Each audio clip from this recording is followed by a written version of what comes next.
Na na na na na. What time I feel it. Na na na. Yes, I really.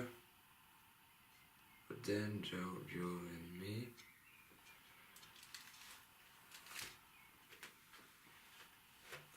Bonjour, je suis Maître Ney. Et aujourd'hui, on se retrouve pour la 10e vidéo autour du mois Marvel pour parler de l'équipe la plus groovy de la galaxie, place aux gardiens de la galaxie. Donc, toujours avec mon problème de montage et de temps à rattraper, je ne pourrais pas faire de grandes vidéos comme d'habitude. Enfin, je pourrais faire que ma critique. Donc c'est parti pour la critique autour des gardiens de la galaxie. Donc le film, vraiment, il est vraiment sympa. On se retourne avec un film qui est vraiment fun, dynamique, comme d'hab, mais qui, ma foi, est vraiment fun. C'est un film qui est groovy, un film qui est dynamique. On se retrouve avec des personnages qui sont mentalement instables, comme par exemple Drax, qui est con, enfin, faut le dire. Et enfin, certains personnages sont débiles, mais c'est là qu'est le but du film, c'est de se faire attacher à des personnages qui sont bizarres, enfin en soi, de ça, le film est bien. Et on retrouve une patte à la James Gunn, qui caractérisera toute la licence des gardiens. Par exemple, dans les comics, Drax est vraiment un personnage qui est dur à cuire. Là, on se retrouve avec un gars qui a beau avoir un semblable balèze, mais qui est con, mais vraiment. Et on retrouve avec un différenciement, je crois que c'est dit comme ça, par rapport aux comics, qui est vraiment sympa. Et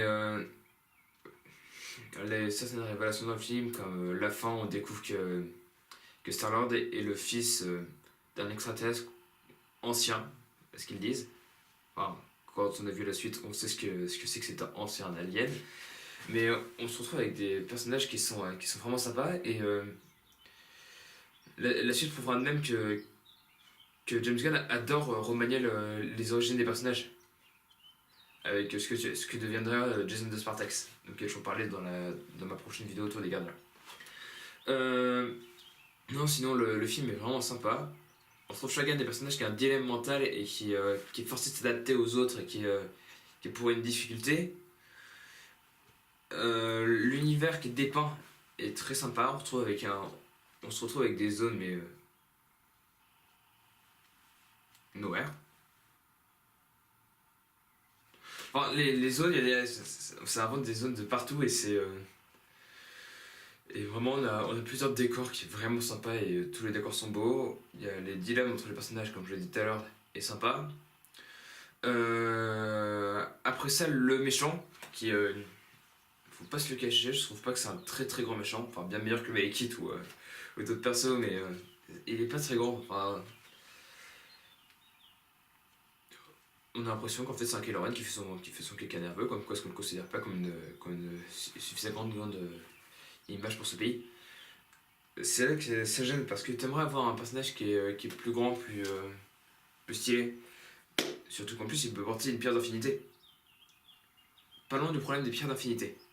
L'autre jour je vous disais que Thor le monde des ténèbres n'était pas terrible.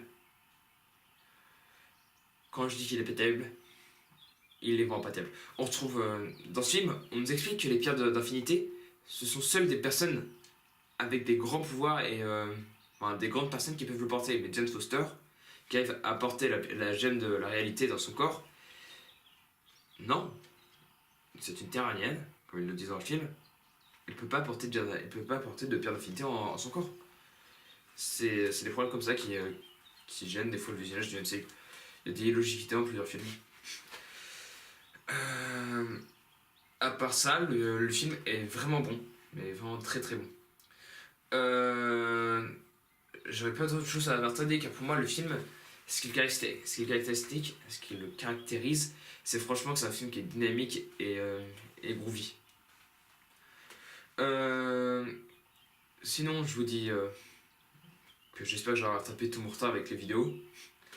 Que toutes mes critiques de films vous plaisent. Si vous avez des choses à raconter autour des gardiens, autour de la post-production ou encore de James Gunn et de l'histoire qu'il y a eu, je vous promets, j'en parlerai sur ma seconde vidéo autour des gardiens.